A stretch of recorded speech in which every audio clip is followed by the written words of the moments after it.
Bom dia, garotada do 7º ano, garotada esperta, não saiam da sala de aula, vocês estavam aí numa aula maravilhosa com o professor Jonas de matemática, é claro, mas o professor libera, vai lá, pega uma aguinha, volta novamente aí para a TV, para o chat, pegue o seu material e já vai aí se preparando para a aula de história de hoje. E também nós vamos também, como sempre, desejar um bom dia para os professores, guerreiros e parceiros que já estão aqui no chatinho, estimulando essa garotada a continuar estudando. Pessoal aqui do Orlando Signorelli de Campinas. E também os professores também aqui de Salto, da Escola Marquês de São Vicente, da PEI Armando Victório de São Vicente também, pessoal aí do Litoral Paulista ligado aí nas aulas do Centro de Mídia. Galerinha, preste bem atenção. O professor, como sempre, o professor sempre pensa nos alunos.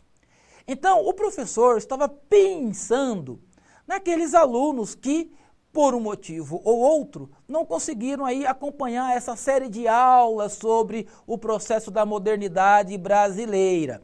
Então, da modernidade espanhola, europeia. Então, o professor preparou algumas aulas de revisão. O professor está com Espanha e Brasil aí na cabeça por causa das aulas do 9º ano. Então, nós trabalharemos com vocês algumas aulas de revisão para que vocês possam aí recuperar o conteúdo perdido, as habilidades que muitas vezes não foram contempladas, ok? Então, na tela, o tema da aula de hoje. Mundo em transição, do feudalismo para a modernidade. Vamos trabalhar aqui essa revisão desse conteúdo. Lá no 6º ano, vocês trabalharam juntamente com a professora Janaína, todas as grandes civilizações, o Egito, a Pérsia, os hebreus, a Grécia e Roma. E aí, lá no final do bimestre, vocês começaram, final do 4º bimestre, vocês começaram a fazer a transição da história antiga para a história medieval. E é justamente isso que nós vamos estar fazendo junto com vocês, lendo aí a habilidade que já está na tela. Explicar o significado de modernidade e suas lógicas de inclusão e exclusão com base em uma concepção europeia, né? Muitas aulas na cabeça, a gente começa a vir com tantos temas e acaba às vezes misturando uma coisa e outra, legal? Vamos então aqui para os objetivos da aula. Compreender o conceito de processos históricos, suas rupturas e continuidades, analisar os processos históricos que proporcionaram a passagem do mundo feudal para a modernidade e compreender as lógicas comerciais, fluxo de mercadorias e crescimento das cidades. Então, nós estaremos trabalhando aí esses processos históricos, legal? É muito importante. Professor, mas o que são processos históricos? São as transformações das características políticas, sociais, econômicas dos povos no tempo, legal? Aí nós temos aquela questão que já vai proporcionando com que vocês já possam ir esquentando aí os motores. Quais acontecimentos históricos marcaram a passagem da Europa medieval para a modernidade? Dedinho no teclado, 2 minutos, já voltamos, participe!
Legal, voltamos para a interação. Galerinha, vamos lá com calma.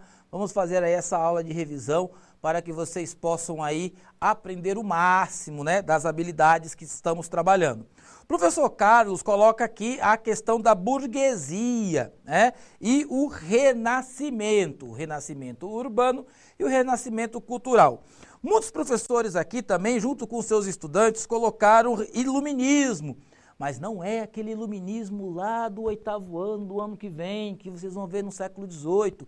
É esse iluminismo onde as cidades começam a se desenvolver e a cultura começa também a proliferar, de modo que, para os renascentistas, aquele mundo medieval, aquele mundo das guerras, eles deveria, vamos dizer assim, ser suplantado pelas luzes, né, do conhecimento, da ciência, da experimentação, da filosofia, né, dos movimentos intelectuais que surgiram nas universidades, que estavam aí dentro do contexto medieval, legal?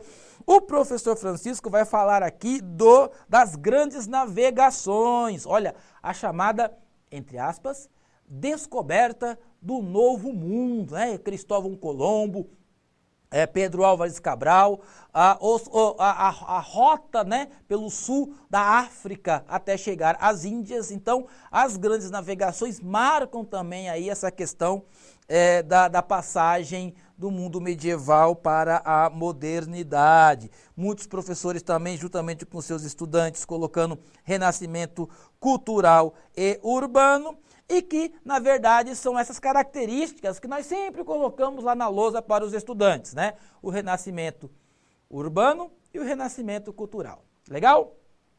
Galerinha, vamos voltar aqui para o infográfico e vamos entender aqui essa passagem, né? Esse processo histórico. Então, nós vamos ter aqui, da queda do Império Romano, né?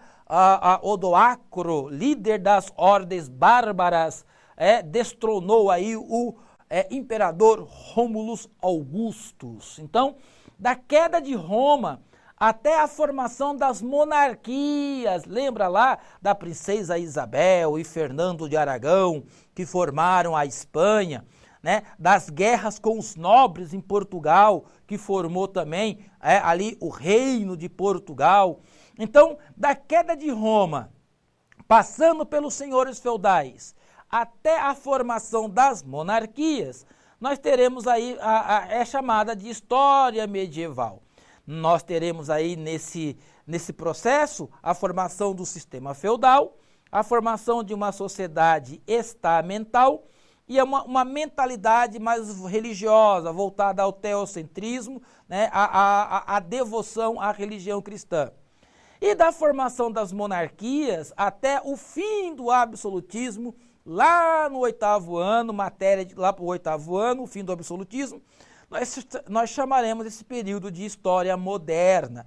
E aí, como características, nós teremos aqui o surgimento da burguesia, como os profs colocaram aqui no chat, o ressurgimento das cidades também, que aí é o renascimento urbano, as grandes navegações também brilhantemente pontuada por vocês, e o detalhe do racha aqui, que vai acontecer com a Reforma Protestante, onde vai surgir novos grupos de cristãos, chamados de protestantes. Legal?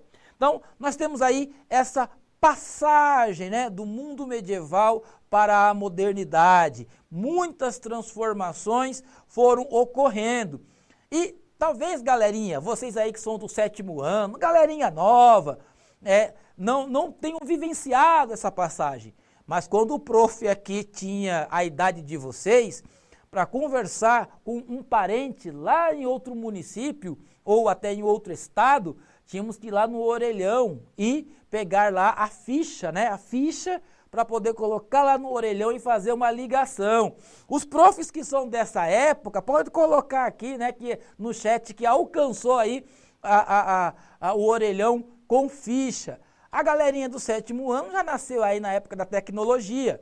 E hoje, com um mundo mais evoluído, a maioria das pessoas não utiliza mais o orelhão, mas o celular, que se tornou aí um instrumento de diversas funções. Então, nós vivenciamos essa passagem no tempo, nós vivenciamos essa transformação tecnológica, nós vivenciamos essa mudança de mentalidade das pessoas e vocês também, conforme vocês forem crescendo, vocês vão vivenciar aí essas transformações e essas mudanças, né? Professora Maria colocou aqui fichas local e DDD, né? Aí a professora Amanda dizendo que depois da ficha veio o cartão. A galerinha não sabe aí o que é isso, né? Só começaram agora a vida. Vamos lá, estrutura da sociedade feudal. Galerinha, olha lá. Nós geralmente representamos a estrutura daquela época, lá dos filmes que vocês gostam de assistir, do Rei Arthur, né, de Robin Hood, os filmes medievais, né, de batalhas, de guerras, de reis, rainhas, príncipes, nobres, cavaleiros. Nessa época, nós vamos ter a sociedade dividida em 3 estamentos. Lá em cima o clero, né, a igreja, os que oram, os que rezam. Aqui no clero, essa pequena parte aqui da população era a parte alfabetizada da época, porque os sacerdotes, com o tempo, eles começou-se a se exigir a formação desses sacerdotes. Então, geralmente eram os clérigos, né, os padres, bispos, cardeais, que liam, né, muitos liam no grego, a totalidade lia no latim, porque a missa, né, os livros litúrgicos eram escritos em latim. Então, o clero era essa pequena parte da população que dominava aí a leitura, que dominava a escrita. Voltando lá na lousa, os nobres não eram todos aí que tinham a alfabetização. Muitos nobres, eles se dedicavam às lutas, né? Eles eram os que lutavam, eram os que faziam a segurança, né? Eram os que lutavam contra os invasores, eram os que formavam os exércitos dos senhores feudais, dos nobres que tinham mais poder. Então, nem todos os nobres, eles sabiam ler e escrever, mas alguns nobres, né, alguns filhos de nobres, começaram a ter seus primeiros professores, seus tutores, que eram clérigos, que eram padres. Então, muitos filhos de nobres começaram a estudar aí o grego, o latim, a lógica, a matemática, através aí da tutoria, né, de um padre, de um monge. Legal? Voltando aqui na tela, a maioria da população, quem sustentava? Porque, galerinha, os nobres, eles lutavam. A igreja, o clero, cuidava aí da vida espiritual, devocional, da fé das pessoas. E quem trabalhava para sustentar a parte de cima da pirâmide eram servos. Eram aqueles que trabalhavam aos redores dos castelos, né, que eram os feudos. E eles trabalhavam na agricultura, uma boa parte da sua produção ia lá para alimentar, né, a classe que está lá em cima, os nobres e aqueles que oravam, o clero, e também pagavam algumas taxas. Que como o tempo é limitado, depois vocês podem pesquisar aí as taxas que eles também pagavam. Então, a vida do servo era uma vida muito dura, né, de trabalho, e também tinham muitas, vamos dizer assim, uma parte da sua colheita era confiscada. Então, era uma vida muito difícil e isso aos poucos foi mudando quando a burguesia começou a crescer, começou a ganhar poder, quando as cidades começaram a se desenvolver, quando esses comerciantes, banqueiros, começaram a forçar aí a sua entrada aí nas decisões políticas e econômicas desse período. Então, a burguesia vai ter um papel muito importante para o desfalecimento dessa pirâmide aqui e aí a centralização política do país na mão do rei. Interessava muito a burguesia que o rei controlasse em lugar dos senhores feudais. Legal? Haja vista as navegações. Próxima tela, leitura. Quando estudamos a modernidade europeia, é comum centralizarmos nossos estudos nos séculos XV e XVI, período das chamadas grandes navegações e de grande criatividade artística. Mas a modernidade surge a partir do desenvolvimento do comércio, do traçado de novas rotas terrestres e da expansão do comércio marítimo e conexões entre o Ocidente e o Oriente. Dessa forma, podemos recuar no tempo histórico, a modernidade e compreendê-las através do surgimento das feiras medievais e do crescimento dos burgos no século XVI. Então, galerinha, nós geralmente estudamos o século XV, o século XVI, por causa ali das grandes navegações, né? Por causa do renascimento cultural, os grandes artistas, mas essa transformação aí do mundo medieval para a modernidade foi um processo que começou aí a partir do século XI, então nós recuamos mais no tempo com as chamadas feiras. Essas feiras, elas começaram a ser construídas nos espaços, né, nas rotas que os cruzados deixavam lá em direção às guerras contra os árabes em Jerusalém. Então, esse espaço de comércio começou a se desenvolver e começou também a se expandir e a chegar perto dos castelos, aonde havia ali as feiras e aonde esses comerciantes começaram a se organizar e habitar vamos dizer assim, num lugar mais separado ali do feudo que era o burgo, ok? Pequenas cidades chamadas burgos. Legal? Na tela. Quando os turcos árabes marcharam contra a Palestina, os cristãos se sentiram ameaçados devido às opressões realizadas a peregrinos cristãos que iam a Jerusalém. Dessa forma, o Papa Urbano II, em 1905, no Concílio de Clermont, exortou os nobres a libertarem a Terra Santa.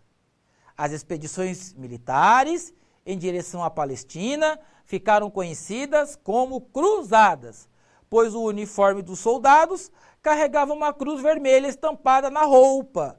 As expedições cruzadas foram empreendidas entre os séculos XI e XIII. Então, é a partir daqui, galerinha, do século XI, que vai se começar aí o renascimento do comércio, né? O desenvolvimento das cidades. Isso num processo muito longo, até chegar lá ao século XVI, que aí é o auge, né? Que a gente estuda, né? O renascimento cultural e também as grandes navegações. E, claro, a reforma protestante. Mas tudo teve um começo, galerinha. Foi lá nas cruzadas, no final das cruzadas, que as feiras começaram a se desenvolver, que o comércio começou a crescer, e aí uma nova classe social, a burguesia, começa também aí a se fortalecer no contexto político e econômico do período. Legal? Então, a partir do século XI, a vida social e econômica da Europa começa a sofrer transformações. Os caminhos traçados pelos cruzados até a Terra Santa serviram como rotas de fluxo de mercadorias. As especiarias, como colocou aqui o professor Claudimir. O desenvolvimento do comércio proporcionou a criação de entrepostos comerciais e, consequentemente, o aumento do comércio. Nas cercanias dos feudos, próximos aos castelos, núcleos populacionais começaram a crescer. Esses núcleos nós chamamos de burgos. E com eles, as feiras medievais, que ajudaram no desenvolvimento urbano e comercial. E aqui, olha só, galerinha, a imagem aqui ao lado. Olha o vasto espaço, né? E olha como as feiras começavam a se desenvolver. Olha só como as casas começaram ali a crescer, né? Temos uma igreja lá no fundo, né? Uma multidão de pessoas ali comercializando, vendendo e comprando. Então é a partir desse período que os senhores feudais talvez começam a perceber que um grupo de pessoas, de comerciantes, estão com um conhecimento mais elevado, começam aí a forçar a queda, né? O esfalecimento do sistema feudal. Legal? É com a burguesia que o sistema feudal começa a dar sinais de que ele começa a perder a sua força. Ou seja, nós temos um processo histórico em andamento. Legal? Coloque aí no caderno, processo histórico, ok? Que é isso que vocês devem sempre aprender, essa passagem. Então, o termo modernidade é utilizado na história para conceituar os processos históricos ligados a transformações políticas, sociais e econômicas que desconstruíram o sistema feudal a partir do século XI. O aumento da produção agrícola e a expansão de novas rotas terrestres e marítimas proporcionaram o aumento do trânsito de pessoas e também de mercadorias. As cidades italianas de Gênova e Veneza se destacaram como grandes centros comerciais, com entrepostos que proporcionavam as relações comerciais entre o Ocidente e o Oriente. A Itália, durante o nascimento da modernidade, controlou as rotas marítimas pelo mar Mediterrâneo. Lembrando, galerinha, que não era o Estado italiano, né? Ali era um complexo de reinos e ducados, e aí nós temos o desenvolvimento aí de Gênova e Veneza como reinos ali que se desenvolveram e que conseguiram controlar ali as rotas do mar Mediterrâneo, forçando Portugal a dar aquela volta enorme pela costa oeste do continente africano. Então, nós temos a imagem aqui de Veneza, a própria localização ali da cidade já proporcionava ali o desenvolvimento, né, comercial com o Oriente, né, conexões e interações comerciais e culturais. Legal? Então, vamos lá, continuando, a aula já está no fim. Atividade. Quais transformações sociais e econômicas provocaram o avanço da modernidade? Quais transformações sociais e econômicas provocaram o avanço da modernidade? Vamos lá, galerinha. Frase curta, em 1 minuto já voltamos.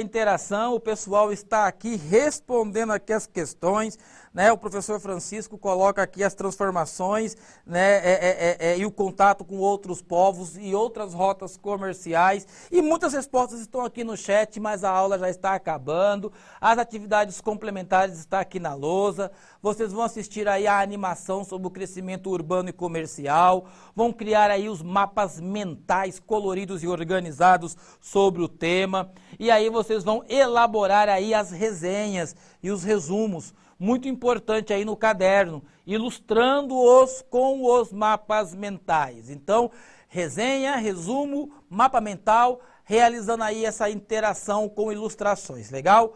A aula já está no fim. Obrigado aqui pela participação de todos. Próxima semana teremos mais uma aula de revisão. Continue estudando. Até a próxima aula. Tchau.